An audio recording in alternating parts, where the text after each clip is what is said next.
Hi, and welcome to the Midnight to Morning video series that focuses on the next 2,000 years in the life of the Bride of Christ. If you've been following along and you've made it this far, I applaud you. During the next 1,000 years, the Bride of Christ must oversee the opening of the shaft of an abyss, while simultaneously pulling weeds and tying them in bundles to be burned in preparation for a harvest.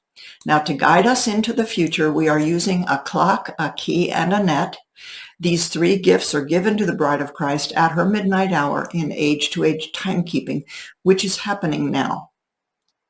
In this video, we will discuss the shaft of the abyss in Revelation 9 and the smoke that rises out of the abyss when a star falls from heaven and is given a key to open the abyss. Now, in the previous video, we concluded that the Bride of Christ received a key of seven thunders as a fulfillment of the promised hidden manna at the end of the third letter to the Church of Pergamum. We also concluded that the star in Revelation 9 is the morning star promised at the end of the fourth letter to the angel of the Church of Thyatira. Therefore, the Bride of Christ, who is in possession of a key, is the only one who can give a key to the star that falls from heaven in Revelation 9. The bride will share the key with her bridegroom. But what exactly is the shaft that must be opened with this key?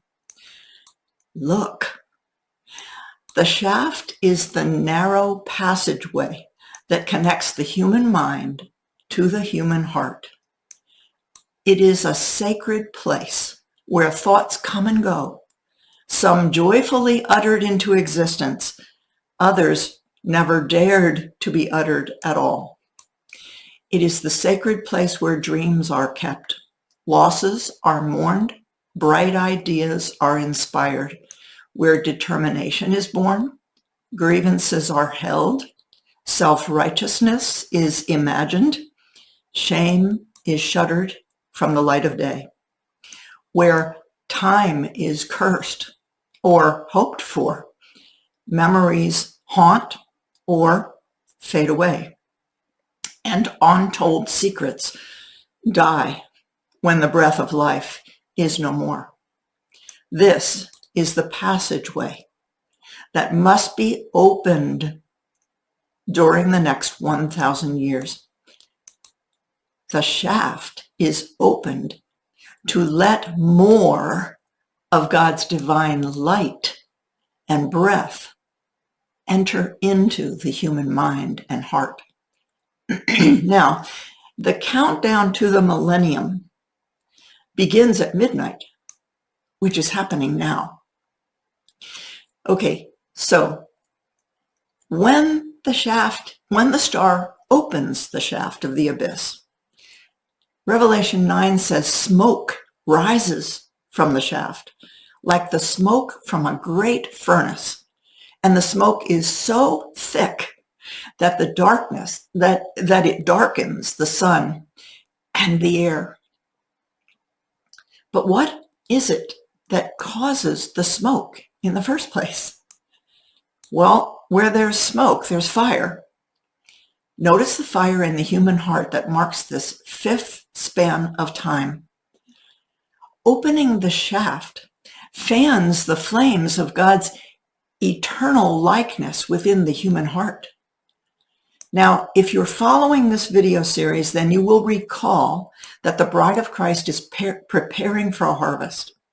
Step one is to collect the weeds sown by an enemy from the time of Jesus to the time of the midnight hour in age-to-age timekeeping. And the harvesters, that's us, are busy pulling weeds that were sown in the wheat field by an enemy. And those weeds have been tied into bundles to be burned within the fire of the human heart. That's why smoke rises out of the shaft of the abyss. The human heart is busy burning bundles of weeds that were sown by humanity's enemy. This is exceedingly good news. Revelation 9 continues by mentioning the torment of locusts with the authority of stinging scorpions on the earth. Imagine how difficult it is going to be for the human mind to let go of the weeds that have been sown in the wheat field. False teachings, time-honored belief systems, traditions, rituals, practices, and habits that were once believed to be of God but are not of God and never were of God.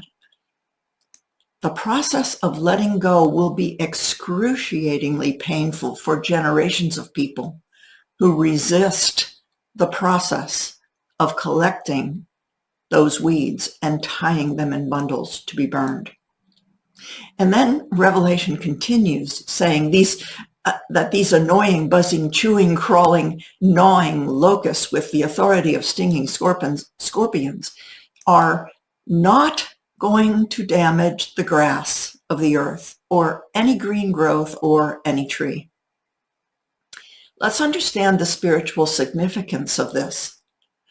The green growth is the fruit-bearing, seed-bearing vegetation, which is the fourth thunder on the key of seven thunders, and it models the fruit-bearing, seed-bearing image of God within the human mind.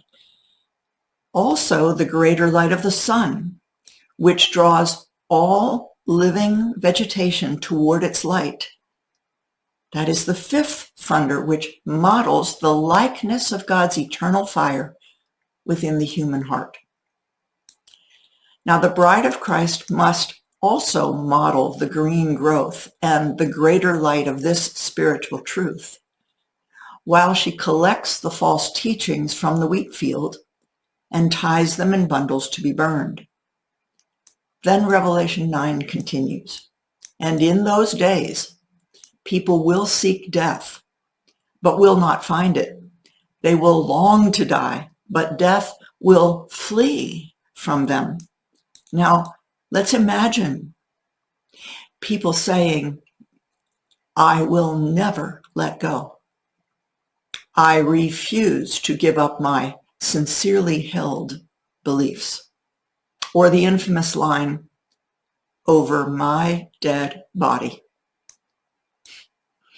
Nonetheless, the star will open the shaft of the abyss, light will enter, and the bride of Christ will successfully overthrow the enemy who sowed weeds in humanity's wheat field.